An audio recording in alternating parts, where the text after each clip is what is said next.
ମେଘମାଳାରେ ଶୀଘ୍ର ଆଗମନ କରିବାକୁ ଯାଉଥିବା ପ୍ରଭୁ ଯୀଶୁଖ୍ରୀଷ୍ଟଙ୍କ ପବିତ୍ର ଓ ବହୁମୂଲ୍ୟ ନାମରେ ନିର୍ମଳ ଖରା ୟୁଟ୍ୟୁବ ଚ୍ୟାନେଲରେ ଆପଣ ସମସ୍ତଙ୍କୁ ସ୍ୱାଗତ କରେ। ପ୍ରତିଦିନ ପ୍ରତି ପ୍ରଭାତ ଆମମାନେ ନିର୍ମଳ ଖରା ୟୁଟ୍ୟୁବ ଚ୍ୟାନେଲ ମାଧ୍ୟମରେ ନୂଆ ନୂଆ ପ୍ରସଙ୍ଗରେ ଆମେ ପ୍ରଭୁଙ୍କର ବାକ୍ୟ ଶୁଣିବାର ସୁଯୋଗ ଆମେ ପାଉଛୁ। ପରମେଶ୍ୱର ପ୍ରତି ପ୍ରଭାତରେ ତାଙ୍କର ପବିତ୍ର ବାକ୍ୟ ଦ୍ୱାରା ସେ ଆମମାନଙ୍କ ସହିତ କଥାବାର୍ତ୍ତା ହେଉଛନ୍ତି।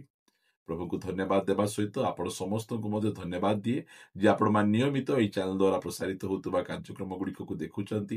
କେବଳ ଦେଖୁଛନ୍ତି ତାହା ନୁହେଁ, ଲାଇକ୍ ସେୟାର କମେଣ୍ଟସ୍ ଗୁଡ଼ିକ ଦ୍ୱାରା ଆପଣମାନେ ଆମମାନଙ୍କୁ ଅତ୍ୟଧିକ ପରିମାଣରେ ଉତ୍ସାହିତ କରୁଛନ୍ତି। ପ୍ରଭୁ ଆପଣ ସମସ୍ତଙ୍କୁ ପ୍ରଚୁର ଭାବେ ଆଶୀର୍ବାଦ କରନ୍ତୁ।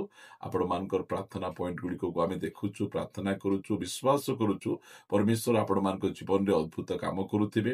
ପ୍ରଭୁ ଆପଣମାନଙ୍କୁ ଆଶୀର୍ବାଦ କରନ୍ତୁ। ଏହି ପ୍ରକାର ଆପଣମାନେ ଆମମାନଙ୍କୁ ଉତ୍ସାହିତ କରୁଥିବେ ବୋଲି ଆମେ ଅନୁରୋଧ କରୁଅଛୁ। ଆସନ୍ତୁ ଆଜିର ପ୍ରସଙ୍ଗ ନିକଟକୁ ଯିବା। ଆଜିର ପ୍ରସଙ୍ଗଟି ହେଲା ଆଫଗାନିସ୍ତାନର ଭୂମିକମ୍ପ। ଆଫଗାନିସ୍ତାନର ଭୂମିକମ୍ପ ଆମକୁ କଣ ଶିକ୍ଷା ଦିଏ ସେ ବିଷୟରେ ଆମେ ଅଳ୍ପ ସମୟ ଧରି ଆମେ କଥାବାର୍ତ୍ତା ହେବା। ପ୍ରିୟମାନେ, ଆମେ ଦେଖୁଛୁ ଗୋଟେ ନୂଆ ମାସ ଆରମ୍ଭ ହେଲା, 8ଟି ମାସ ଗଲା, ଆଉ ସେପ୍ଟେମ୍ବର ମାସର ପ୍ରଥମ ତାରିଖରେ ହିଁ ଆମେ ଦେଖୁଛୁ ଯେ କି ପ୍ରକାର ଭାବରେ ଆଫଗାନିସ୍ତାନରେ ଭୂମିକମ୍ପ ଆସିଲା। ଶହ ଶହ ଲୋକ ଭୂମିକମ୍ପରେ ସେ ମୃତ୍ୟୁବରଣ କରୁଛନ୍ତି, ଧନ ଜୀବନ ନଷ୍ଟ ହେଉଛି। ଏଇଟା ଗୋଟେ ନ୍ୟାଚୁରାଲ ଡିଜାଷ୍ଟର ଅଟେ, ପ୍ରାକୃତିକ ବିପର୍ଯ୍ୟୟ ଏଇଟା ଅଟେ। ଏଟାକୁ କୌଣସି ମନୁଷ୍ୟ କେବେ ଅଟକେଇ ପାରିବ ନାହିଁ। ବାଇବଲ ଏ ବିଷୟରେ କଣ କହୁଛି ଆମମାନେ ଦେଖିବା। ଆମେ ମାଥ୍ୟୁ 24 ଅଧ୍ୟାୟ, ଯେତେବେଳେ ପ୍ରଭୁ ଯୀଶୁଖ୍ରୀଷ୍ଟଙ୍କୁ ତାଙ୍କର ଶିଷ୍ୟମାନେ ପଚାରିଲେ, ପ୍ରଭୁ ଆପଣଙ୍କର ଆଗମନର ଚିହ୍ନ ଲକ୍ଷଣ, ଯୁଗାନ୍ତର ଚିହ୍ନ ଲକ୍ଷଣ ଗୁଡ଼ିକ କଣ ରହିବ, ସେତେବେଳେ ସେ ଅନେକ କଥା କହୁ କହୁ ସେ କହୁଛନ୍ତି 24 ଅଧ୍ୟାୟର 6 ପଦରେ ଲେଖାଗଲା, ଆଉ ତୁମ୍ଭେମାନେ ଯୁଦ୍ଧର ବିଷୟ ଓ ସଂଗ୍ରାମର ଜନରବ ଶୁଣିବ। ପ୍ରିୟମାନେ, ଆମେ ଏଇ ଅଳ୍ପ ଦିନ ଭିତରେ ଚାରିଟା ଯୁଦ୍ଧକୁ ଆମେ ଦେଖି ସାରିଛୁ। ଆମେ କି ପ୍ରକାର ଭାବରେ ଇସ୍ରାଏଲ ଗାଜା, ଇସ୍ରାଏଲ ପାଲେଷ୍ଟାଇନ, ଆମେ ରୁଷ ୟୁକ୍ରେନ ଯୁଦ୍ଧ, ଇଣ୍ଡିଆ ପାକିସ୍ତାନ ଯୁଦ୍ଧ, ଯୁଦ୍ଧର ପରିମାଣ ଗୁଡ଼ିକ ଦିନକୁ ଦିନ ବଢିବାକୁ ଲାଗୁଛି। ପ୍ରତ୍ୟେକ ଦେଶ ପାଖରେ ଖାଇବା ପିଇବାକୁ ରହୁ କି ନ ରହୁ, ଯୁଦ୍ଧର ଅସ୍ତ୍ରଶସ୍ତ୍ର ଗୁଡ଼ିକ ସେମାନେ କିଣୁଛନ୍ତି। ଆଉ ସେମାନେ ବିଭିନ୍ନ ପ୍ରକାର ଭାବରେ ଯୁଦ୍ଧର ଅସ୍ତ୍ରଶସ୍ତ୍ର ଗୁଡ଼ିକୁ ସେମାନେ ବହୁତ ଜାଗ୍ରତ ସହକାରେ ରଖୁଛନ୍ତି। ସେମାନେ ଜାଣୁଛନ୍ତି କେତେବେଳେ ଯୁଦ୍ଧ ହେଇଯିବ।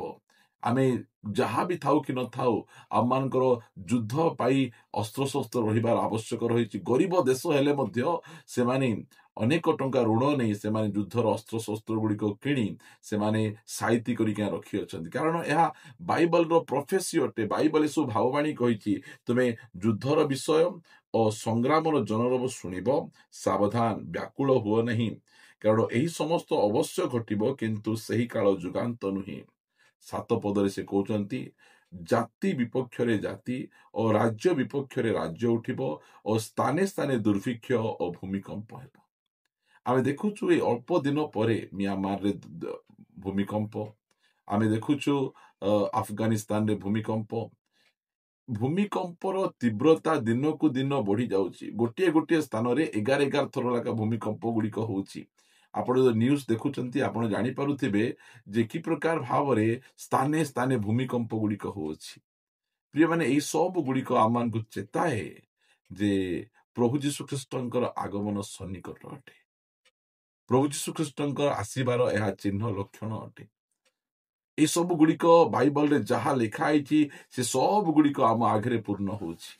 ସୁନାମି ଆସିବ, ଖାଦ୍ୟ ଦ୍ରବ୍ୟର ଅଭାବ ଗୁଡ଼ିକ ହେବ, ଏହି ପ୍ରକାର ବିଷୟ ଗୁଡ଼ିକ ଆମେ ଦେଖିବାକୁ ଆମେ ପାଉଛୁ। କାରଣ ବାଇବଲ ଗୋଟିଏ ସତ୍ୟ ପୁସ୍ତକ ଅଟେ।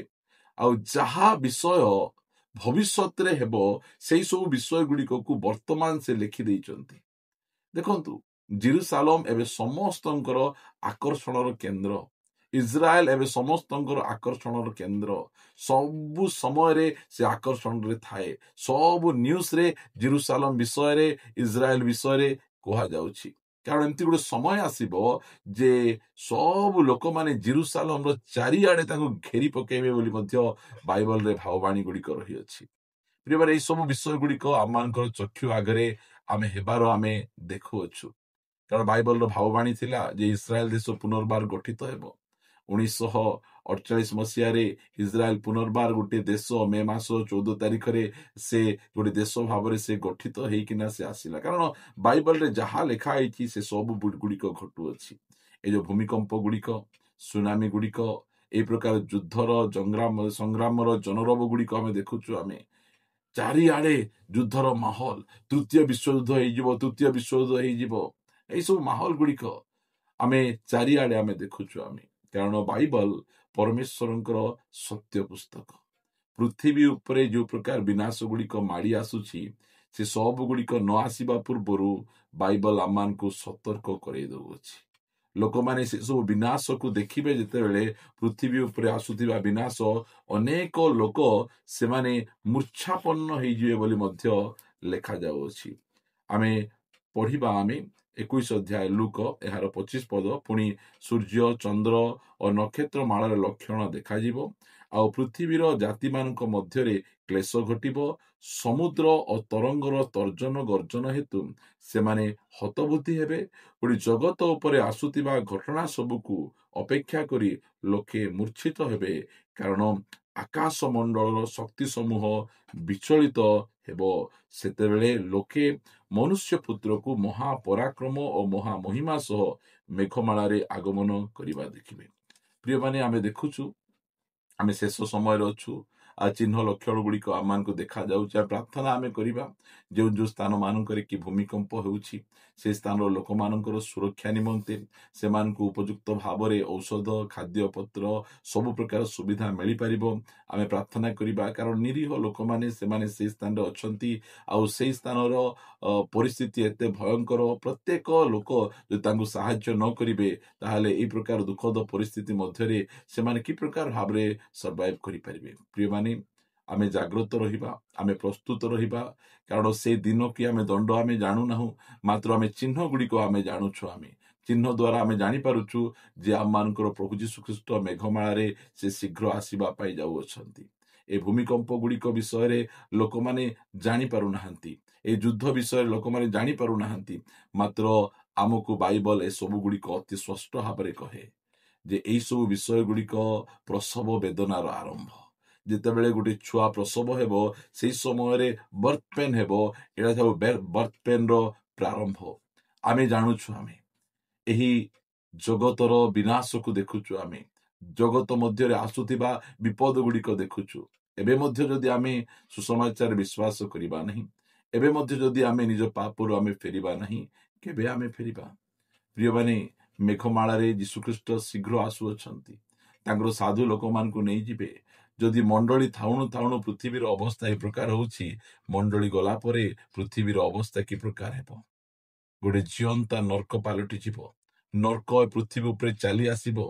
ନର୍କର ସ୍ପିରିଟ ଗୁଡ଼ିକ ଏ ପୃଥିବୀ ଉପରେ ଆସି ଯେଉଁ ପ୍ରକାର ଲୋକମାନଙ୍କୁ ଟର୍ଚର କରିବ, ଏହା ବାଇବଲ ଆମମାନଙ୍କୁ କହେ। ସେଥିପାଇଁ ଏହି ସବୁ ଘଟଣା ଗୁଡ଼ିକ ଆମମାନଙ୍କୁ ସୂଚାଏ ଯେ ପ୍ରଭୁଙ୍କର ଆଗମନ ସନ୍ନିକଟ। ଆମେ ନିଜକୁ ଆମେ ପ୍ରସ୍ତୁତ ଆମେ କରିବା। ଆସନ୍ତୁ ପ୍ରାର୍ଥନା କରିବା। ମଙ୍ଗଳମୟ ପିତା, ମୁଁ ତୁମକୁ ଧନ୍ୟବାଦ ଦଉଛି।